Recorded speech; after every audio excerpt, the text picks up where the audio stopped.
Everybody. Welcome to another wonderful morning of Chem 1105 with your host, me, Dr. White. All right, quick reminder, maybe not that quick. Remember, this Monday, I'll be giving test number 4 on our Zoom meeting, and it will happen right after I'll lecture for about 50 minutes to an hour, give or take a few minutes. Then I will send out the email with the password for test number 4. Test number 4 covers acids and bases and organic chemistry. It has 17 problems on 9 pages. Relax. My tests are written. If you've done the practice problems, you shouldn't take more than 35, 40 minutes to finish it, even though I'll give you more time. And uh, topic areas, 56 points are on acids and base problems, 49 on organic chemistry, which means there's 5 bonus points. And today I'll do a review once I'm done with this. And like I said, we'll have at 9 o'clock our regular Zoom meeting lecture. And right afterward at 10, you'll take the test. And just like you've done tests 1, 2, and 3, you'll download it from assignment area Blackboard. Later today, I'll be posting it in Blackboard. I've already written it, obviously, but I'll do that. And any questions about test 4? Speakers on, good. Well, in that case, let's start the review for test number 4. Then I'll do the organic problem set, and then we'll do the polymers lab. It's a good lab. Well, I wrote it, I'm biased.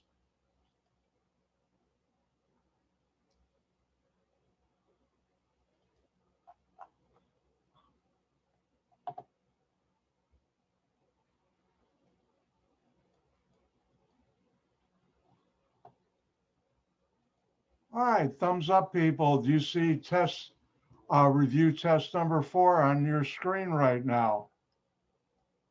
Thank you, Teal.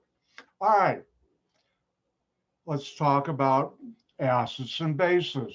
You should know what is a Bronsted-Lowry acid.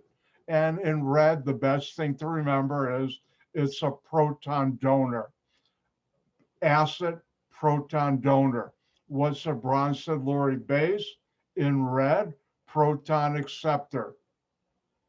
If we were face to face, which we almost are, I'd be saying, if I'm an acid, here, I'm a donor. Uh, take my proton, take it. I don't know if my eyes would go like that, but hope I didn't scare anybody. And if I were a base, Bronsted-Lowry base, I'd say, come on, give me your protons. I want your protons, give them to me. And I actually do that in the classroom. So you were the benefit of Zoom doing it. I've never said that before, and I'll never say it again. All right, remember, acid, proton donor, base, proton acceptor. Now, you should know the following structures: HCl, H2SO4, HNO3 are acids. You don't need the names, but it's hydrochloric acid, sulfuric acid, nitric acid. You should know the following formulas are bases: NaOH, KOH, NH3. And NaOH, sodium hydroxide, base. KOH, potassium hydroxide, base. NH3, ammonia, base.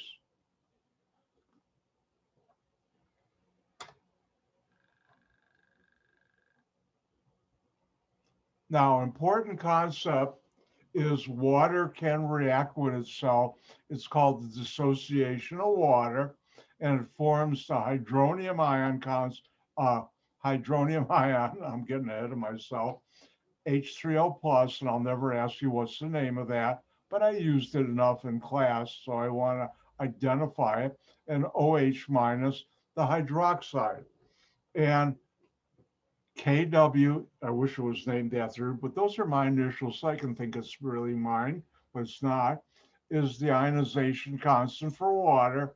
And you should know that this is an important information. H3O equals, and really this should be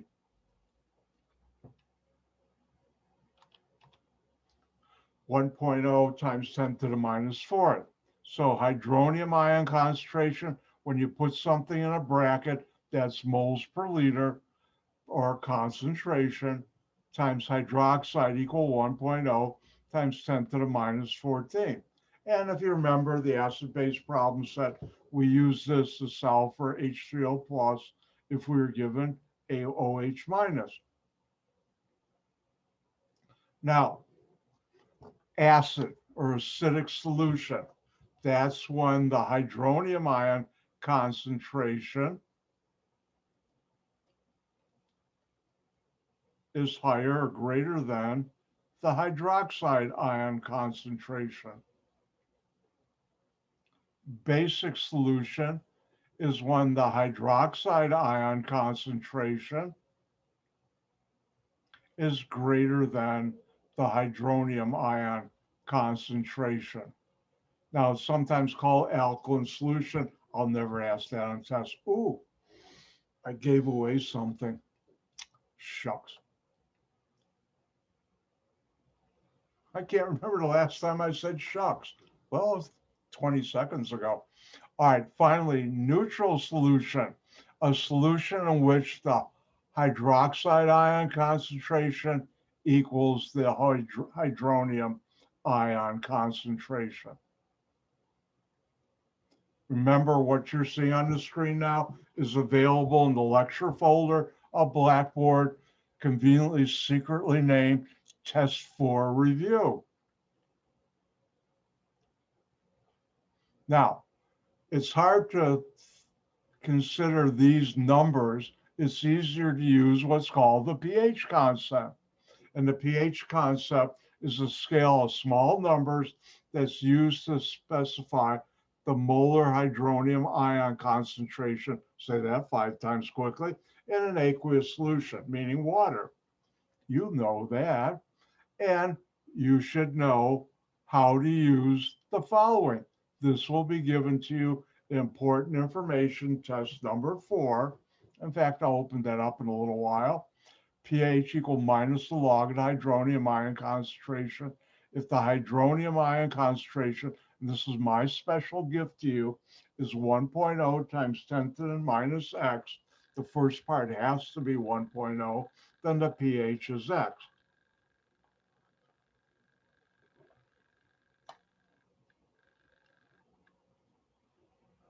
Now, the pH scale, this I will not give to you. This you should know. Hold on, it's time for Dr. White to be very subtle.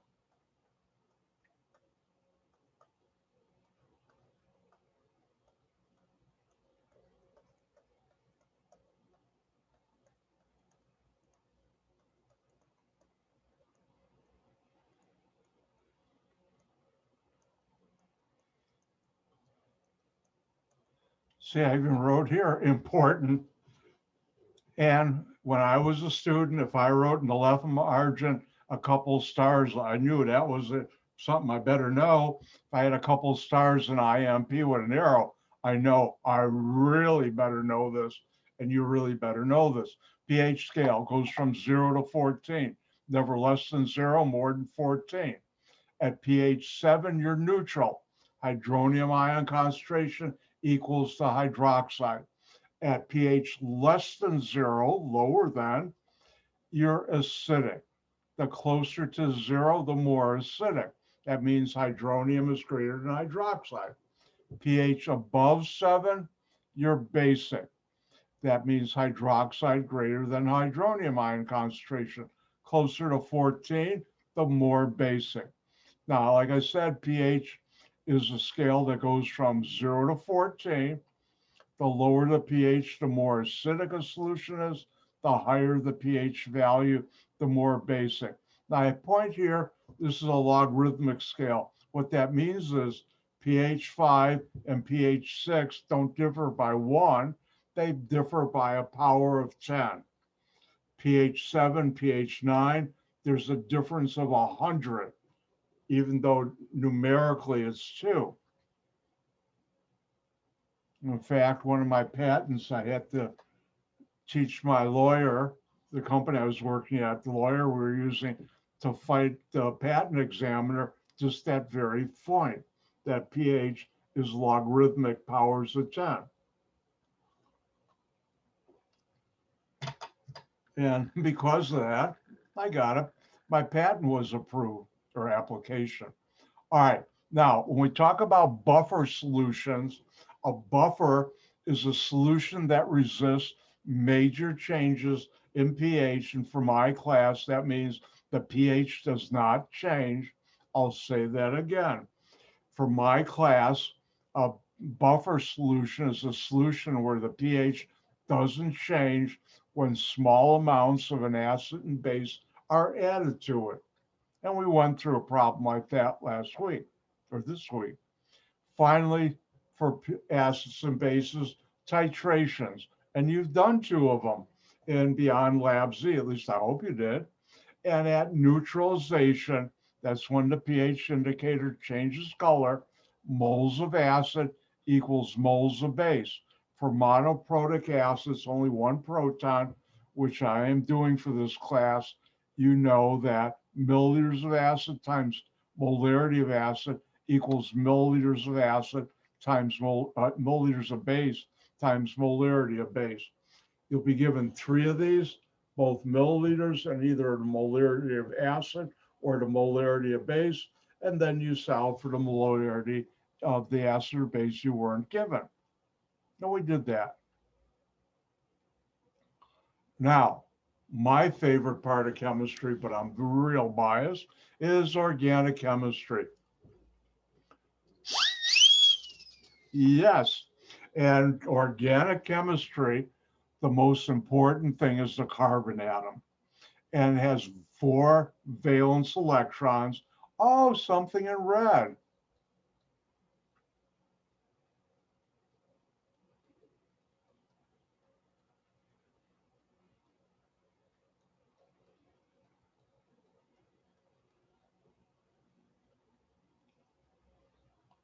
Hold on 1 second.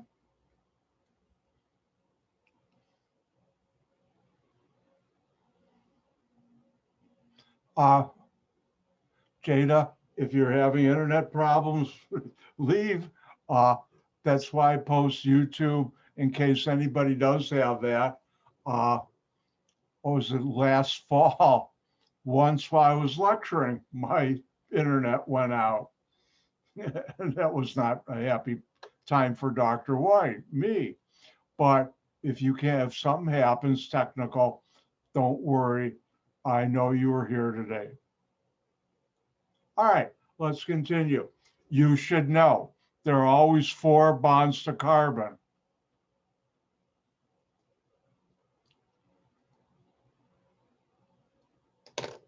When I teach organic chemistry, oh, I'm doing that now. I do this. There's 4, yes. Oops, it's broken. 4 bonds to carbon, always, no exception, period. No, 4 bonds to carbon. Remember that.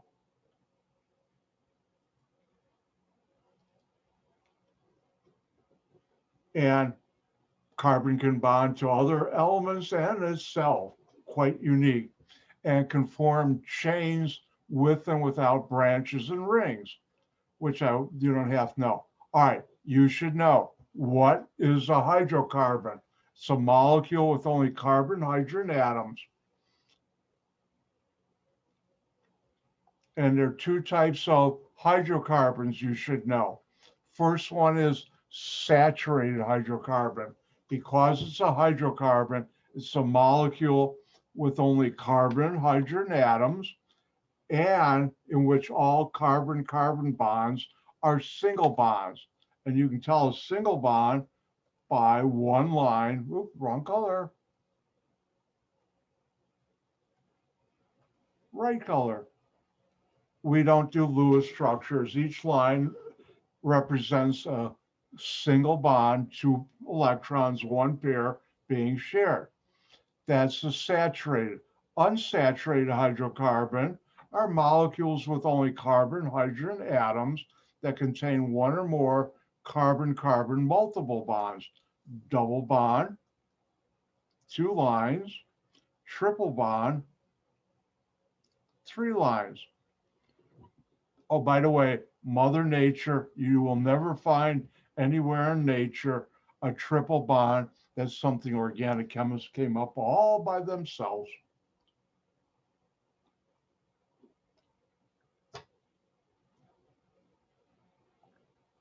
Now, important concept in organic chemistry are the functional groups. And these are a collection of molecule or atoms in a molecule that always react the same way, no matter what type of molecule they're in, like 99% of the time, and give the same type of product or new functional group. And how do you find a functional group?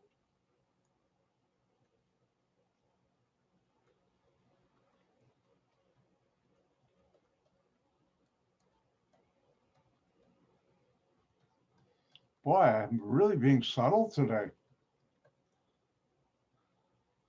Look for anything that's not a carbon atom or a hydrogen or a carbon-carbon single bond, and that's where the fun is, all the action, that's a functional group. And that's the exciting part of organic chemistry. You can hear I'm getting all fired up. Yeah. Now, you should know how to draw organic molecules. In other words, put in the hydrogens, and we'll go through some of these in a little while in the organic problem set. And I didn't do anything with parentheses, so you can skip this. I talked about how to draw organic molecules, and these are represented by, I'll never ask how are cycloalkanes by polygons, poly many, gon sided, but you should know each bend of the line is a carbon. Now at my level, when we have others where they're not in a ring, we use the line method too. But the key thing is you should know this. For a ring, each bend of a line is a carbon atom. And I'll show you in the problem set how you apply that. Now, in organic chemistry, we have what's known as general reactions. And these indicate what happens when you react a certain type of molecule or functional group. And no matter what type of what molecule, if it has this type of situation, also known as functional group, it will always occur. And I've only asked you to learn two. One is combustion. If you have a saturated hydrocarbon react with oxygen, you need a little spark or heat source. You'll get carbon dioxide, water, and heat. But if I ask for the products, you only have to put down CO2, carbon dioxide, water, H2O. The other reaction is hydrogenation. That's where you add hydrogen gas or atoms, two of them, to an alkene. What's an alkene? You don't know. That's a carbon-carbon double bond. And you need a catalyst like platinum, palladium, or nickel. Now, catalyst is something that makes the reaction go faster, but not consumed during the reaction. Doesn't change.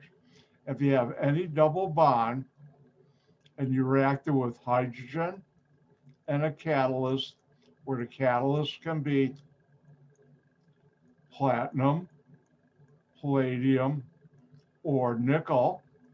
In industry, we use nickel because these platinum and palladium are quite expensive.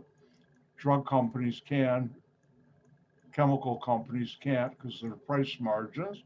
You break one of the bonds and you put a hydrogen on each carbon of the what was the double bond. And that's what I'm showing here. There should be carbons there, and that's what happens. Now this one, I should have taken it out. I used to ask students to learn this, but since it's there, I might as well remind you. A fat is a triglyceride called a triester that is a solid or semi-solid at room temperature. And an oil like vegetable oil is a triglyceride that's a liquid at room temperature. And this one too, I used to make students know this because I worked in this area. Beef fat is tallow, pig's fat is white grease and yellow grease. And I worked at a company and we used to buy tallow and white grease and yellow grease to the tune of about 2 to 3, depending on business, 2 to 3 million pounds a week. That's a week. And we'd make it into products that are in your daily products we sold to other companies. Now, you should know how soap works. Now, soap is a surfactant, and I have it here, but let me write it a better way on my whiteboard.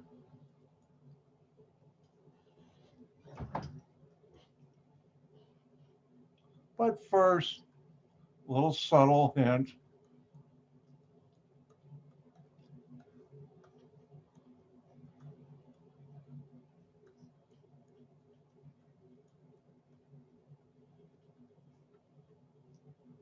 Hopefully everybody got the hint.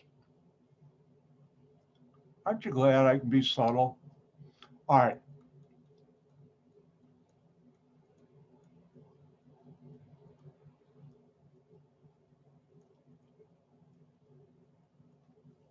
First, you should know soap has the following structure.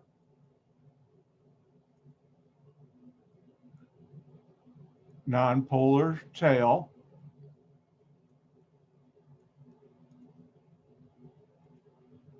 polar head.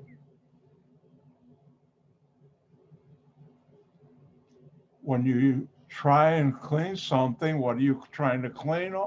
Well, for this class, let's just stick to dirt, not grease, but the same thing applies to grease. And grease is nonpolar. What do you use with the soap? Water. And water is polar. And the most important piece of the puzzle, how does soap work?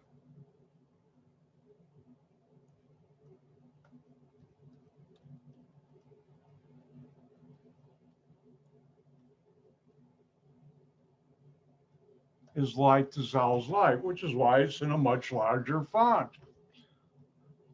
And what happens is, if we look at a little piece of dirt on your hand or my hand, water looks at dirt and says, I'm polar, you're non-polar. I know like dissolves like, I want no part of you.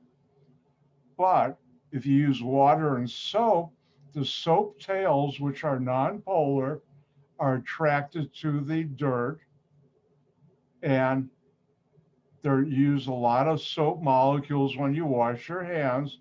I'm just showing a few. It surrounds at 360, and you should know this is called a micelle.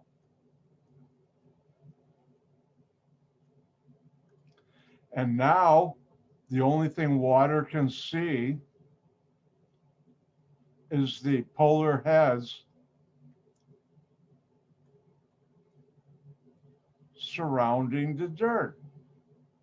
And therefore, water now says, oh, micelle, you now look or are polar. And I know like dissolves like, I'm polar, you're polar, let's go down the drain together. And they do. And that's how soap works, and you should know that.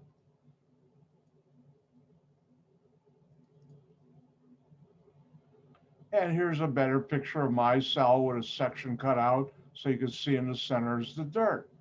And I even have on here, know this. Now, the last thing I'd like to ask you to know, how does towel work? Here's cotton with hydroxyl groups. Water can hydrogen bond to the hydroxyl groups on the towel, and that's how the water goes from your hand to the towel by hydrogen bonding. Any questions on the review?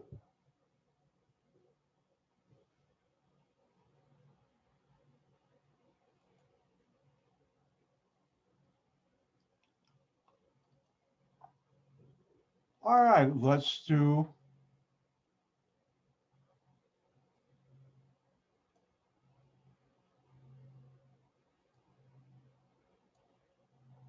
the organic chemistry practice problems.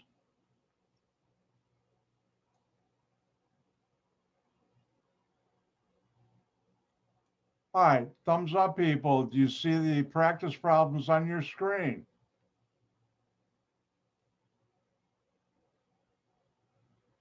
Uh-oh, maybe not. Well, you should.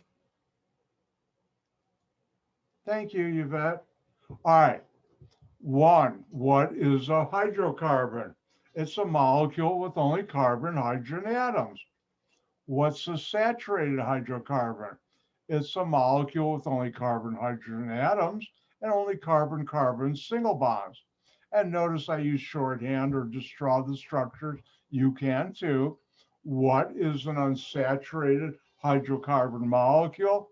It's a molecule with only carbon, hydrogen atoms and at least one carbon-carbon double bond, 2 lines double bond, or carbon-carbon triple bond, 3 lines triple bond.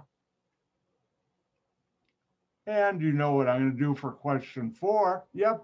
How many bonds to carbon does carbon atom have? 4 bonds. Remember, there's always 4. Yes, 4. So I'm an ambidextrous. 4 bonds to carbon. Actually, I really am. I learned how to use a boomerang coming back my left hand before I could do it with my right hand. And I learned how to crack a bullwhip with this hand before this hand. I'm into unusual weapons, even though I did learn how to use nunchucks equally with both hands at the same time. Look out. Did you know I'm a ninja chemist? See, I'm in black. Uh-oh, it's Awful Humor Thursday. All right, now, question you should know how to do. Draw the hydrogen atoms in for the following molecule. How do you know how many hydrogens? You count the bonds. Carbon should always have 4 bonds. If it doesn't, the remainder are hydrogens, which is how we do these in these problems. But instead of me going through this, I'm going to share the fun.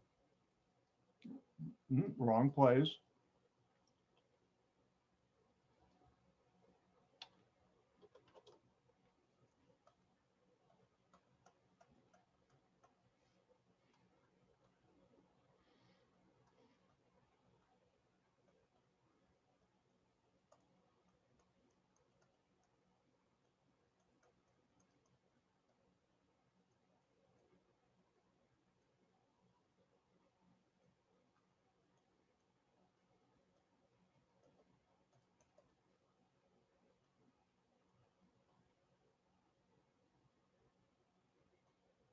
All right, time for you to have some fun.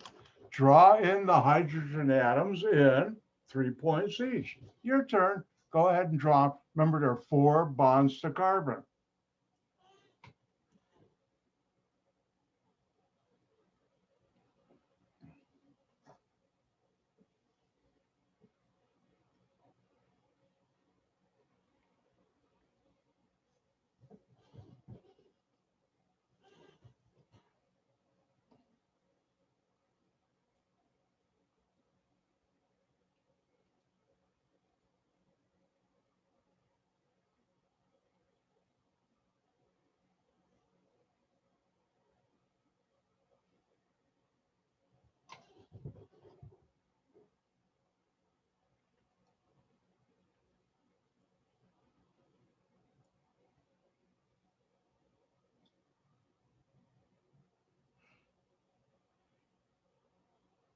Oh, excuse me.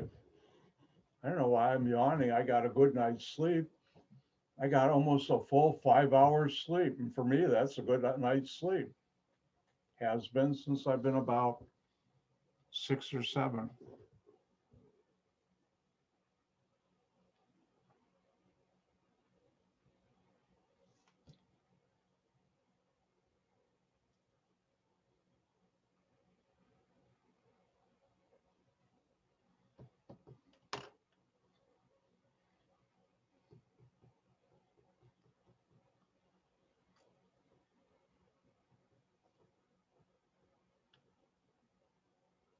All right, let's do this. If we look at the first carbon right here, how many bonds does it have? Count the lines. 1.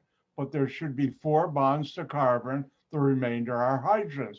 4 minus 1 is 3. So I'm going to put in 3 hydrogens. The second one, this one, how many lines do you see there? 1, 2. There should always be 4 bonds to carbon. The remainder are hydrogen if they're not. And therefore 4 minus 2 is 2. And I'll do that. And then we go to this one. It also has 1, 2 bonds. And again, it should always have 4. And the remainder, if it doesn't, are hydrogen. And again, 4 minus 2 is 2. So I'll do this. And finally, the last one, there's 1 line or bond to carbon, but there should always be 4. And therefore, 4 minus 1 is 3. And that's how you do. Oh, let's do another one. These are fun.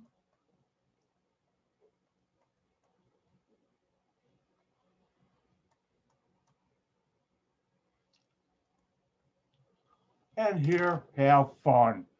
Draw in the hydrogens, 3 points each. That's A, B, and C, not for each hydrogen.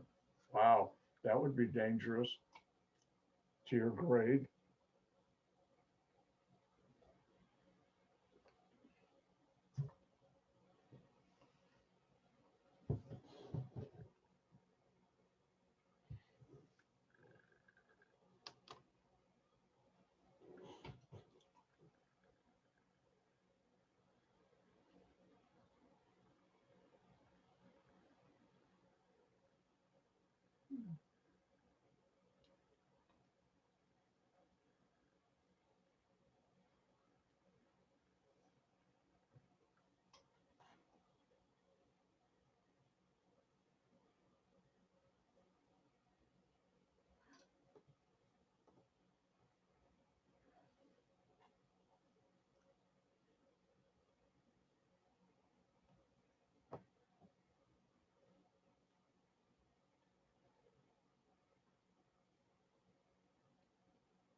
Remember, there's always 4 bonds to carbon.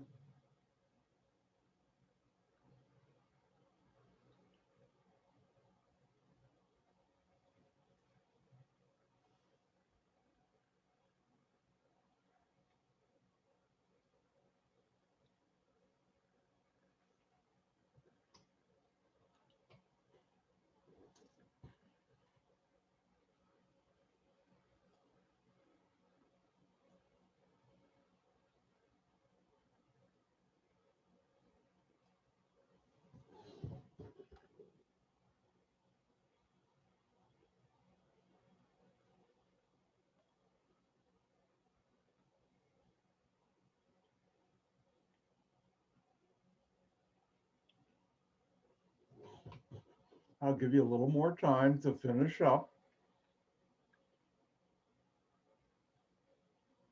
finish up?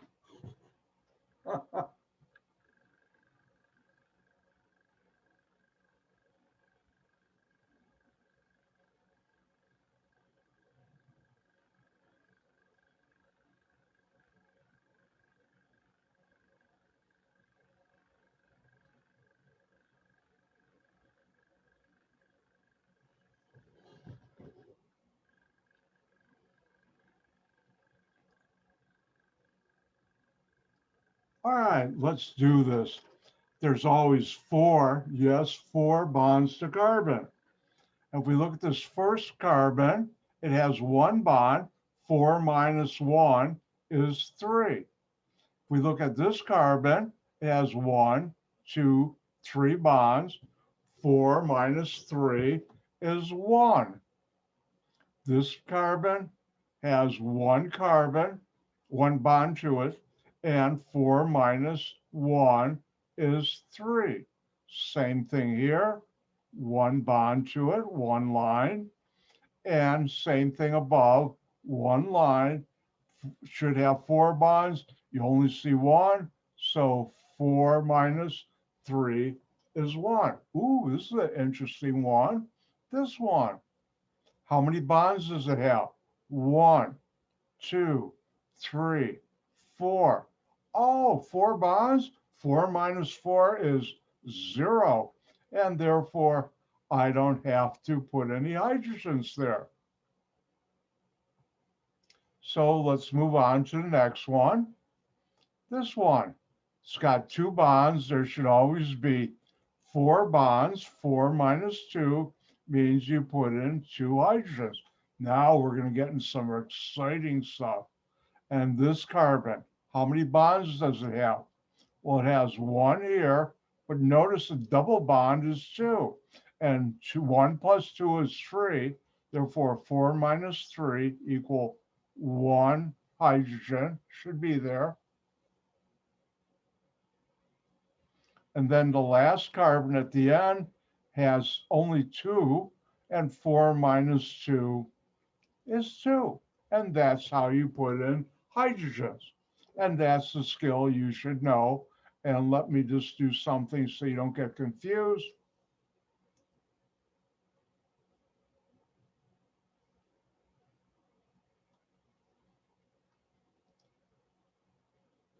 That's better. And that's how you put in hydrogens.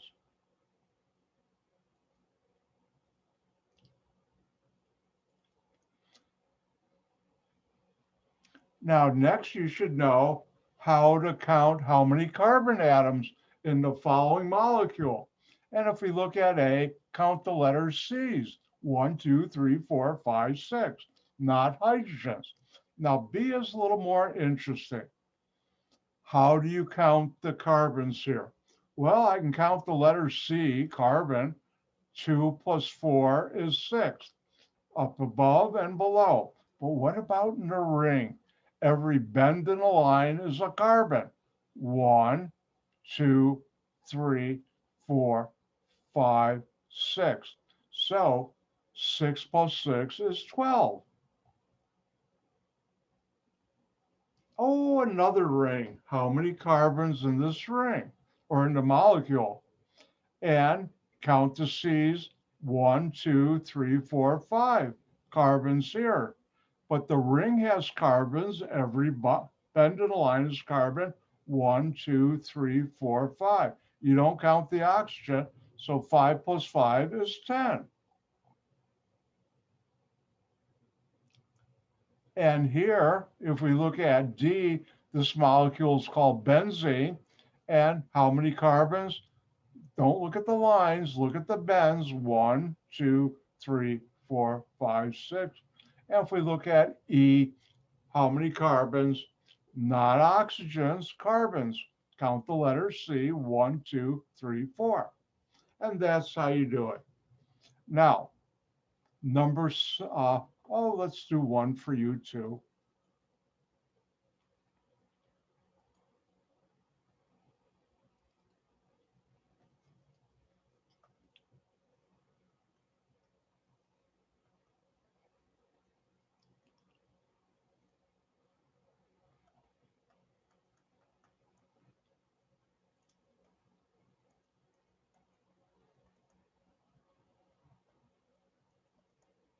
And for this molecule, how many carbon atoms are in that molecule?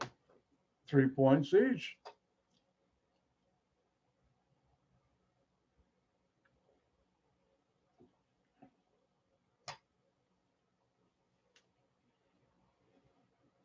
And remember, on a ring, you don't show hydrogens, which I didn't.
Well, I think everybody's done, so let's do this. How do you determine how many carbons? Well, first, that's a carbon, that's one, that's one, that's one, and count them, that's 4. But every bend in the ring is a carbon, 1, 2, 3, 4, 5, 6. So there's 6 carbons in a ring, 4 outside, which means there are 10 carbons in that molecule.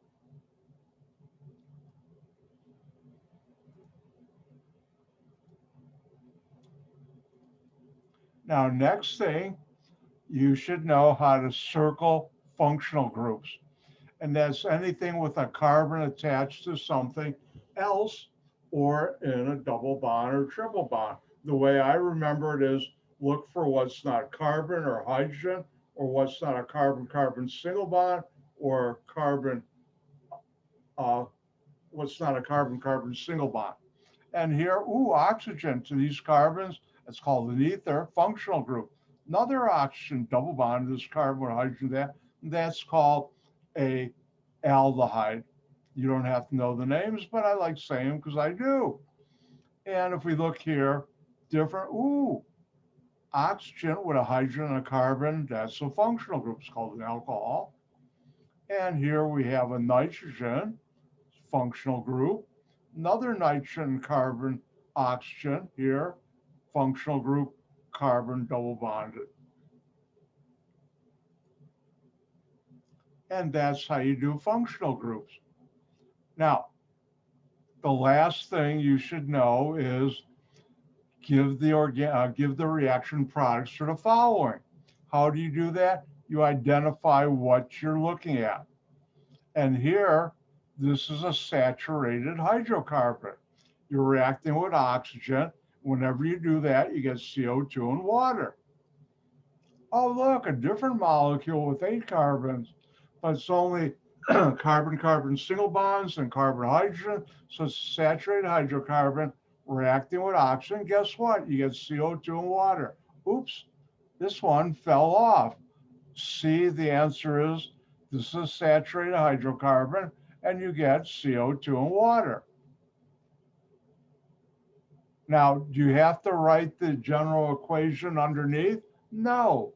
But when I've taught organic chemistry, some of my best students always have done that, and some of my best students don't. If you can have that in your brain and not have to write it down, go for it. Now, D, what do we have? We have a double bond. Everything else is not a functional group. And double bond, hydrogen a catalyst, nickel's a catalyst. You break one of the bonds and add a hydrogen to each carbon. The rest of the carbons come along for the ride. They don't disappear. So I start with 4, I end up with 4. Which two had the double bond carbons? These two, and You only have one line because you break one of the bonds and each one gets a hydrogen. And the same thing in E and the same thing in F. Now, 9 and 10 cross off. I will not ask that on the test anymore. And 11, I already went through this. How does soap work? Remember, soap has a nonpolar tail, polar head. Water is polar, dirt is nonpolar. The key to the puzzle, how does soap work, is like dissolves like. And notice I give you a hint, give the structure of soap and talk about micelles. And when soap interacts with dirt and water, it seizes, it forms a micelle. Now water sees the micelle as polar and says, I'm polar, you're polar, let's go down to drain together. And they do. And finally, how does a towel work? It works by hydrogen bonding to the water.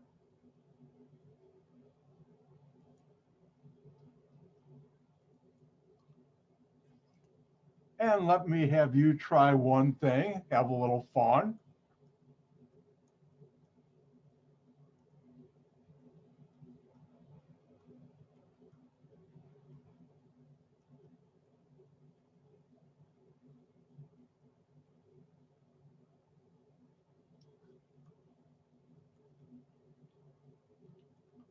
What would be the product or products of that reaction? Your turn to have fun.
All right, let's do this because it's about time for our break. Look for what's different, what's not. A carbon-carbon single bond, carbon hydrogen. Ooh, a double bond. Whenever you have a double bond and you react it with hydrogen gas, H2, and a catalyst, and the catalyst can be nickel, platinum, or palladium. And by the way, you do not have to write this down, but I do to help you remember. And you break one of the bonds under double bond by just having one line between those carbons, and each one gets a hydrogen. Do you break carbon-carbon single bonds? No. Remember, one of these is single, the other is called a pi bond. So I have 4 across, 1, 2, 3, 4. On this carbon, I have this CH3 and this CH3. It's still coming along for the ride.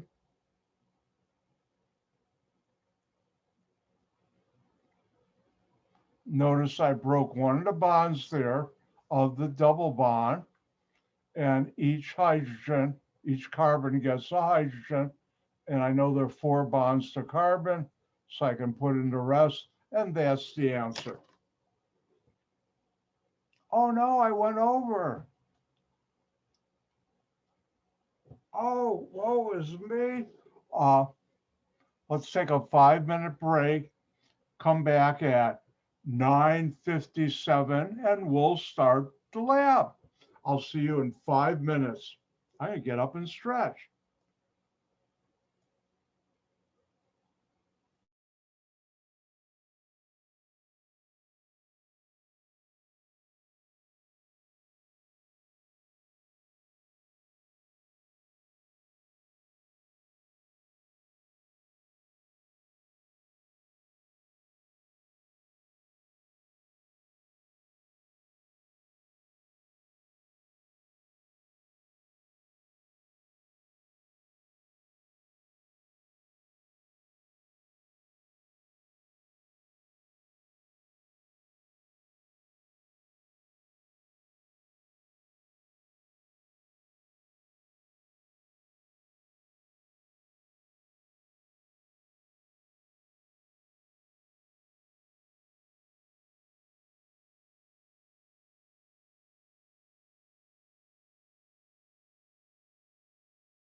Time to get going.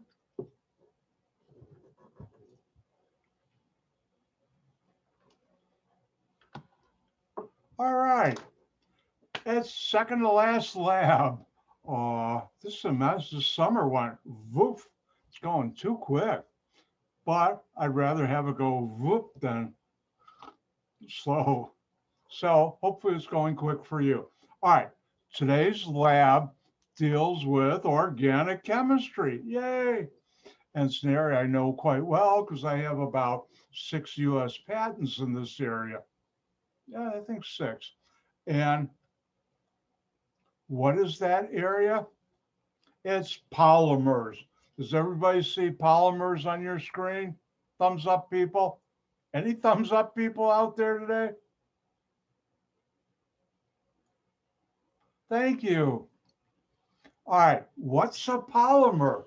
A polymer is a very large molecule that plays an important role in our daily life.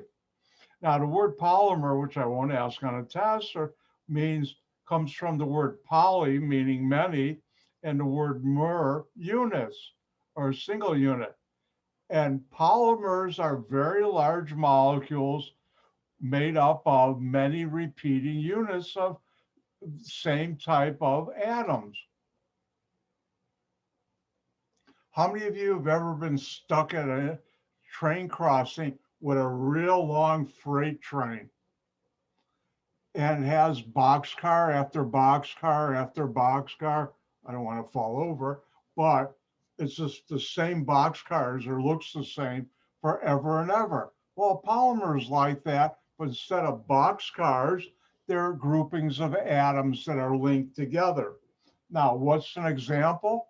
This bottle is made up of monomers, that's single units like the boxcars, linked together to make this. So are my lenses of my glasses.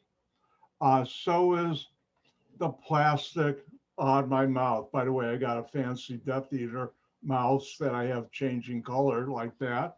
Breathing, it's called. I like it. But anyways, those are all polymers and they're in our daily life. And the question is, what are some of the key polymers? Well, you're going to learn that today. Now, polymers, they're different types. And I'm going to teach you 2 types. That one I know quite well because I have patents. The other, it's real fun and you'll love it. All right, the first one is called a polyurethane. Poly means many. Urethane is the type of functional group that's in the polymer. Oh, you know functional groups. And an important type of polymers, urethane or polyurethane polymers. And the urethane functional group is made by reacting to called an isocyanate with an alcohol. And you use a polyol, which I'll get to that. Then this is called the urethane functional group. And this links these 2 together like 2 different boxcars over and over and over again. Now, when you use what's called a diisocyanate, there are 2 of these. It can react with what we call polyol, a molecule of many alcohol functions, and we form what's called a polyurethane.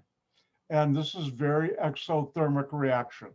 Oh, you don't know what exothermic reactions mean.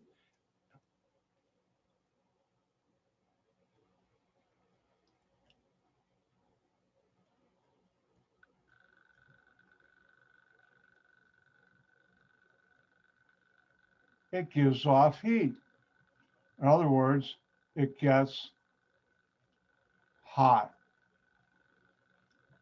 Now, when a low boiling liquid is included in the reaction mixture, because of that heat, you can make what's called a polyurethane foam. What is a foam? Have you ever thought about that? Yeah, I'm sure you've all heard that, you buy a foam pillow, and that's when you have bubbles of a gas trapped in a solid or a liquid. I think you've all seen when you pour beer into a glass, you can get some foam at the top. That reminds me, My Grandpa Greenman used to like put a little salt in his beer to help make a bigger head. The salt particles help make more bubbles. But anyways, memory from my past, a fun memory. But anyways, uh, I bet you never thought about this. How many of you have ever uh, seen, or better yet, eaten bread from a bakery? Not the stuff you buy in the supermarket, but bread from a bakery. And you know how you see those holes in the bread? Bread is actually a foam. It's carbon dioxide that's trapped when the yeast eat sugar and give off CO2. And the flour, which makes the dough, holds in that CO2 and expands. When you cook it, it gets solid. So bread is really a solid foam. Bet you didn't think that. Now, next time you're at dinner with someone, you can tell them, you know, that's a solid foam. People don't like hearing chemistry during dinner. But anyways, with a urethane, the low boiling liquid expands, causing bubbles, and it hardens and forms a foam.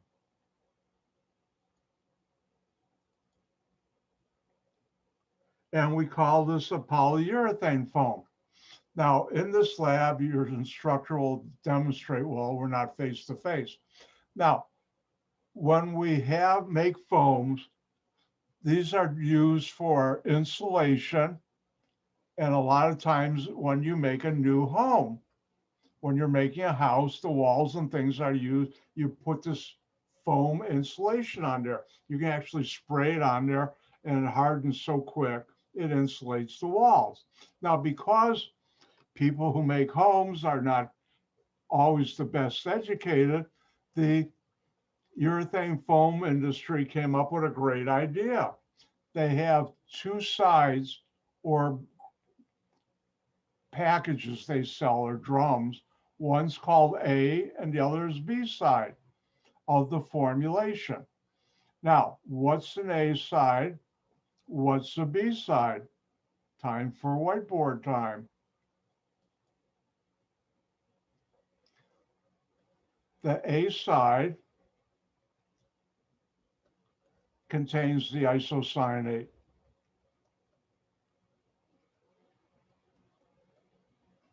The B side contains the polyol and has a catalyst. Catalyst, the more you add or you use, the faster this reaction goes.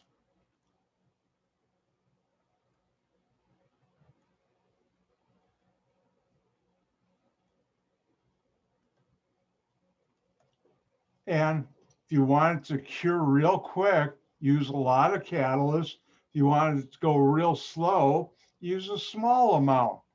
And it also contains what's called a surfactant to make better bubbles. And it has what's called the blowing agent, which is the low boiling liquid or material that helps make the bubbles. And what you do in most formulations, use one part of this with one part of that. If I can spell part right.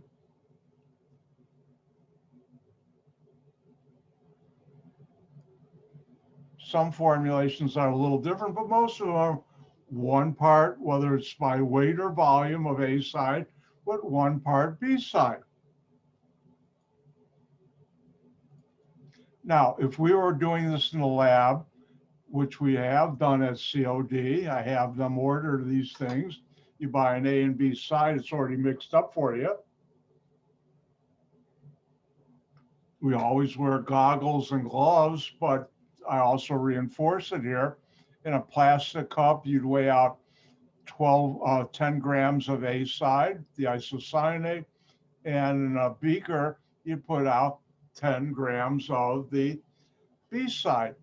In a hood with paper, you pour the B into the A and mix like heck, and then watch what happens and enjoy it. Now, when you're doing this, when you mix the two together,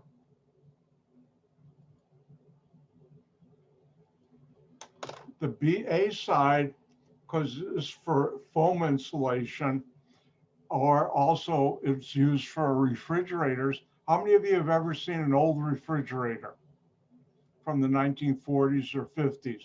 The walls are real thick. That's because they used the same type of insulation in some attics. You know, the old fiberglass, like Pink Panther insulation. Now they use urethane foam, which is a much better insulator, so you only need a little bit. That's why if you look at your refrigerator from the inside wall, inside the box, or your refrigerator to the outside, it's not that thick. That's because of urethane foam. Now, when you make the foam, the isocyanate looks almost dark brown or black. The B side, that's the A side, the B side is a light honey color. But when you mix the two together, when the reaction starts, it turns a color like if you put cream into black coffee. I don't like coffee, but I've still seen it. If you pour cream into coffee, you know how it gets that light brown color? Well, that's called the cream time in urethane foam. And the cream time tells you when the reaction starts.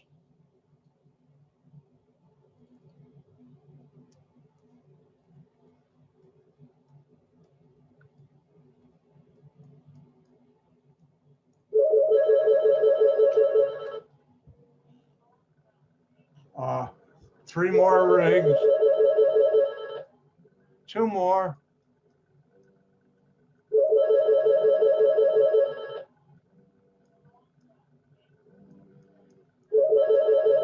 Last one.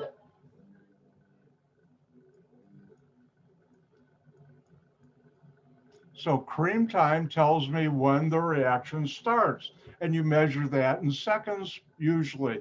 And if you wanted a fast or a lower cream time, you add more catalyst. A slower cream time, less catalyst. So cream time tells you when the reaction starts. Now, a lot of times people will make for houses and everything sheets of, or boards, they're also called, of urethane foam. You can go over to your local home improvement store and buy them. They use to insulate the walls, outside walls of a house. Well, they make those in molds. And if you've ever baked, you want to know when can you take that out of the mold like a muffin. Well, if it's still sticky, you can't take it out of the mold. And they have something called the tack-free time. And tack-free time is when you touch the top of the urethane foam, it's no longer sticky. And that's something important to measure. And you will if you were doing the lab. And finally, if you look here, you would mix this A side and B side, and you feel the outside of the cup, see if it got hot, and you touch the top of the foam to see when it's no longer sticky. And for this one, cream time was 4 seconds, tack free 3 minutes. Yes, it did get hot, and the color was a slight light brown solid. This is a solid urethane foam. Now, something personal. Having worked in urethane foams and made urethane foams in the lab to experiment, and having patents in urethane foams, one of the badges of honor of a person who works in urethane foam is if they make the hanging cup. The hanging cup, that's when you make a formulation, you pour it, and you use the right amount of catalyst to make it fast enough that when the liquid hits the ground from the cup, it solidifies, holding the cup up. And that's a real badge of honor if you make one. And here's mine. you notice, I poured it out of the cup, and this is a urethane foam, and it took me about 5 tries to get the catalyst just right. But this is one of my prized possessions that I made myself. And this is the type of cup when you're doing in a lab you work with, and you make foams and you test them. But this one is the badge of honor, and I've got one. See how proud I am? Oh, take a look at it again. Now you know I'm really an organic chemist. Now I have something to show you on YouTube.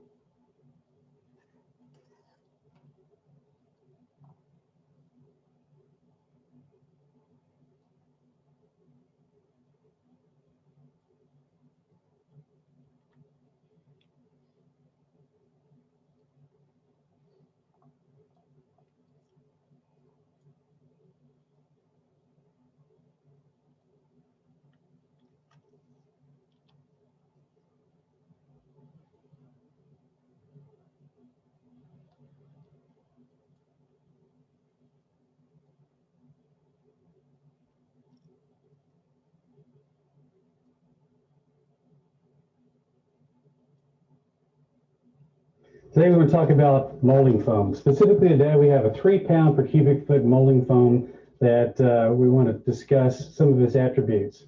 This material starts its life off as thin liquids. It's going to be mixed at a 1-to-1 volume measurement, and then it's going to expand. It's going to expand to form a very lightweight foam. And as we said, in this case, it's a 3 pound per cubic foot density foam. Everybody so it's going to expand YouTube? 24 times its liquid volume to create a lightweight, non-absorbing, closed-cell foam that can be easily sinking foam. Specifically today, we have a 3 pound per cubic foot molding foam that we want to discuss some of its attributes. This material starts its life off as thin liquids. It's going to be mixed at a 1-to-1 volume measurement, and then it's going to expand. It's going to expand to form a very lightweight foam. And as we said, in this case, it's a 3 pound per cubic foot density foam. So it's going to expand 24 times its liquid volume to create a lightweight, non-absorbing, closed-cell foam that can be easily sanded or carved to dimensional shape. It can be cast as backups or as freestanding forms. It can be painted with automotive paint and used in conjunction with fiberglass resins. In conjunction, it can be used for flotation. It has an extremely good compressive strength. This particular 3 pound foam has a block of incorporate all the A and the B. Then we're going to take a flat spatula, not a measure out part B, and now we're going to 2 degrees Fahrenheit. So it'll support a human walking on it. But also it's good down to depths of about 300 foot in the water. To demonstrate how this liquid foam is going to actually be mixed and used, we first conditioned our liquids to 72 degrees Fahrenheit. Best temperature to be at. Hotter means fast reaction. Colder means a slower reaction is going to create higher density foam than desired. We're going to measure out equal portions in liquid. In this case, we've had some pre-marked beakers. We measure out part B, and now we're going to measure out part A. See how black or brown, dark brown it is, the isocyanate? And then we're going to take a flat spatula, not a round dowel, and we're going to pour one into the other, and we're going to simply mix. And it's important that you quickly scrape the sides and the bottom of the container to incorporate all the A and the B. See how so it they turned get fully cream? reacted. Doesn't take much. When the material starts to react, it'll form a nice even cream color, and you need to pour that into your mold. For this demonstration, we're just going to do a free rise block of foam so that you can actually see how this material expands. We'll pretty well got it mixed, and it's going to create just a little bit of heat on its own. Again, 72 degrees is the perfect temperature to start mixing that. It gives you about a minute or so of time to actually mix the foam and pour it into the mold. You got to be careful now not to put too much foam into a closed cavity mold, because it does create quite a bit of pressure on its own, and it could warp your mold. So now it's starting to come up, and actually to demonstrate this, we're just going to let it come up to kind of show you what we call free rise in this. So it comes out, it's going to expand, and within about 2 or 3 minutes, it's going to get to be full hardness. And we'll be able to actually pick this up carve it and show you how it's used. It's best not to get this on your hands, and I'm not wearing gloves, but you should wear gloves with this right now because it loves to stick to human hands. That's about it. And you can see I only had about 500 milliliters of liquid, but you can get a sense of how much volume with this. Now, foam is sold in different densities, from very, very lightweight packaging foam, which is about 3/4 of a pound per cubic foot density, all the way up to heavy furniture foams, which can be as high as 15 to 20 pounds per cubic foot. And every time they go up in density, the carvability and the machinability goes up to it as well. You can see this is already forming a nice solid. And within a few more minutes, I'll be able to pick this up and actually carve it for you. Well, it's only been about 5 minutes since we initially mixed our foam. And you can see it's pretty well set. It doesn't stick to polyethylene or propylene plastics, so common garbage bags work quite well as a barrier. As you can see, it's durable and it's fairly lightweight. And as we mentioned earlier, it's easy to carve. We carved and sanded.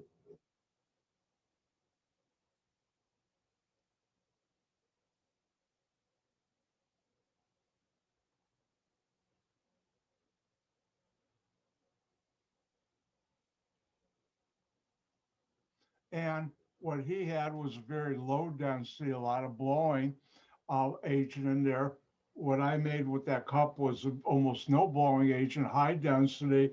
And you, for various applications, you change the density by how much blowing agent. Now, in that formulation, you saw when it changed color, and he called it, it's the cream time. And you can adjust slow or fast. That was a pretty slow one. You can go really fast like I did for my cup. And it does get hard. And you notice I was touching it to see if it was tack free. And that's an important thing. And let's look at part 2. And this is the reaction of a functional group we call an alcohol with boric acid, or really sodium borate. And there are other acids such as boric acid that can react with alcohols to form what we call esters. And this reaction, you'll be reacting boric acid with various alcohols. One of them, Elmer's glue, which is called polyvinyl alcohol, PVA, to form borate esters. And one of the esters will be a polymer.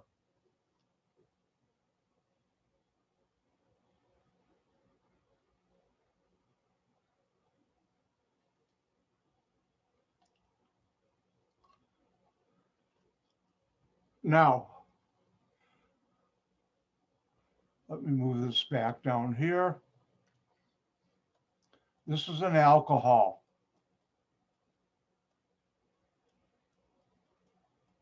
And this won't be on a test. And let's use this form of what's called boric acid.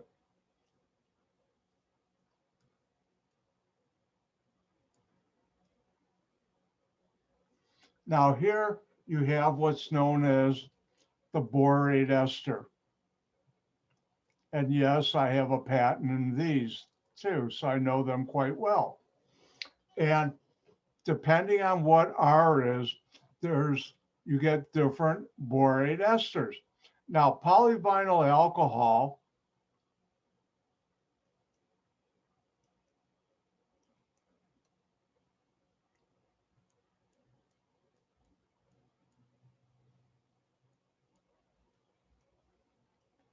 has this structure.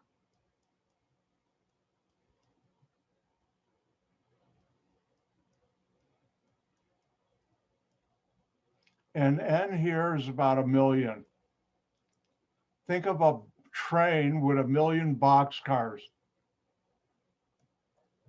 Lots, 10 to the 6th.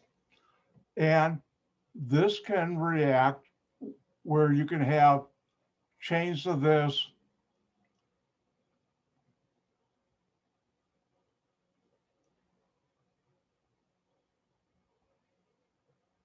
So you have something with 3 times 10 to the 6th, a lot of carbons.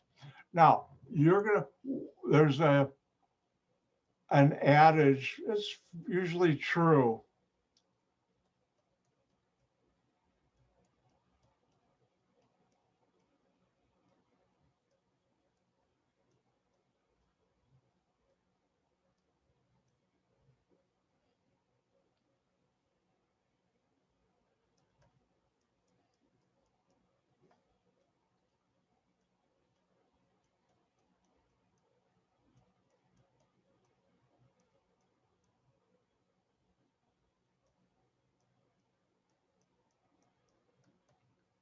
I should say this is also known as Elmer's or white glue.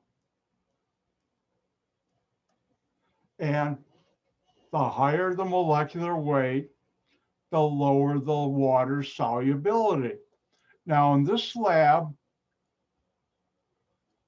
you're going to test two alcohols. Isopropyl alcohol contains 3 carbons. So 3 times 3, the ester will have 9 carbons. This has over 1 million. 3 times 1 million, 3 times 3 is 3 times 10 to the 6th. That's a lot heavier. And notice when you do the isopropyl alcohol and you make the borate ester, you get a clear liquid. When you use the Elmer's glue with the boric acid, you get a gooey, slimy white solid. And it's time for another YouTube adventure with Dr. White. Showing it to you.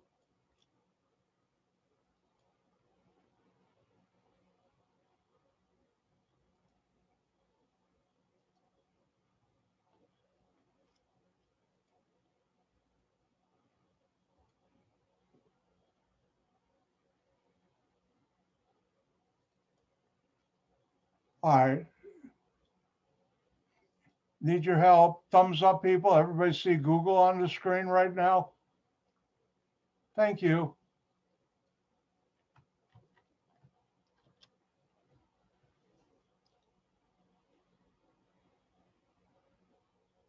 HoneyBook is the one-stop shop, and I've been using them for years. HoneyBook is the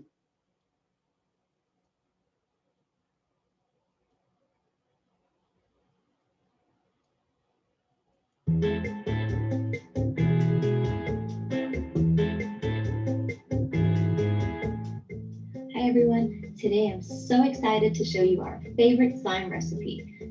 This is the most amazing, softest, gooey, oozy slime, and it's so much fun to play with. First, we will begin by creating our slime activator. You use 1 cup of hot water with half a teaspoon of borax.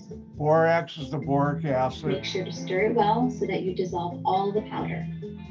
Once you are done mixing, you can keep it to the side. If you prefer not to use the borax activator, you could also use contact lens solution that contains boric acid. Now we'll start our slime. I'm using 1 part of glue, so 1 bottle of Elmer's PVA glue, and I'm going to mix it with warm water. So I'm going to add the warm water into the glue bottle.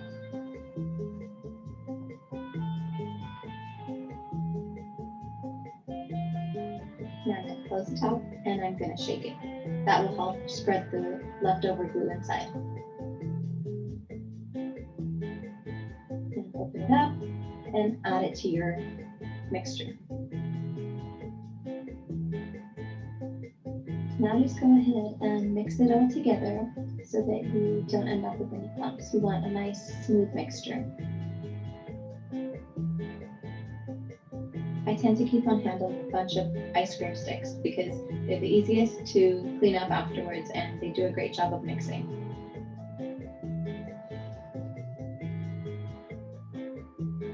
Then you will add your food color of choice. I chose to use food color gels because I like how vibrant the colors come out. You just need 1 drop. I'm going today with a purple color. For some reason, it's looking a bit bluish. I chose purple because we currently have a million different slimes at home. So we've got a butter slime that's yellow. We have 2 fluffy slimes that are pink and blue. You can find the recipes and video tutorials by clicking one of the links. Keep mixing until you don't have any streaks left over.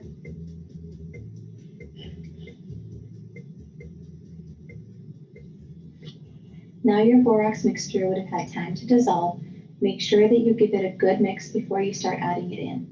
This is really important that you add it in really slowly because this is sort of the part that's going to make or break your slime. So I tend to go and add in a teaspoon at a time, and then I mix, and then I can add another teaspoon at a time and mix.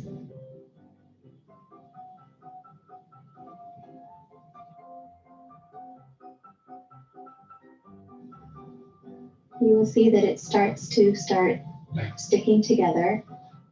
As I raise my spoon, I'll show you. Yeah, see? And I think it's better when you are adding in the borax that you don't just add it to one place, because then just that area is going to get put together. Whereas if you sprinkle a little all around, then it actually molds it together in a much better way. I hope you're enjoying this tutorial so far. If you are, please make sure to subscribe with your bare hands unless it's already mixed into the slime. And that's ooey You can add gooey in slime. between 5 to 7 teaspoons of borax. I probably added I think I added 6 teaspoons, and I could tell from the consistency with my hands that. Wasn't that fun? And when we do that COD, we don't use food coloring, but we make slime like that. If you do it just right with certain types of polyvinyl alcohol, you can get almost a clear slime. And if you've ever seen movies where the monster's got ooh and oozing coming out, that's what it is. And that's how you do it.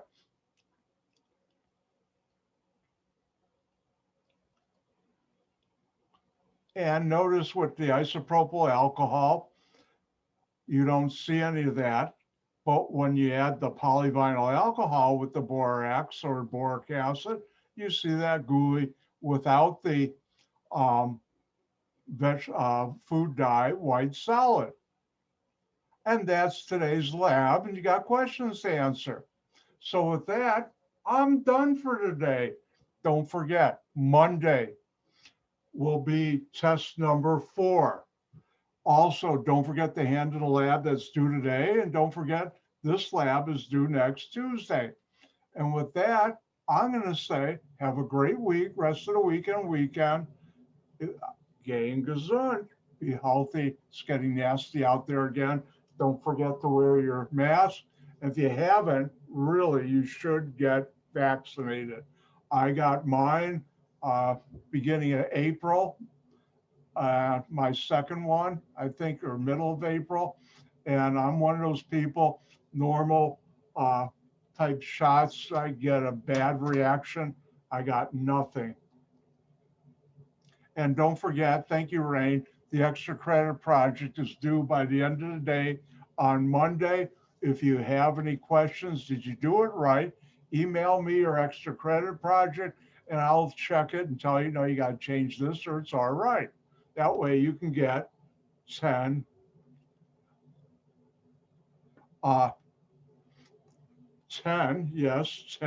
points. Now, one of you stick around so I can talk to you about that. You know who you are.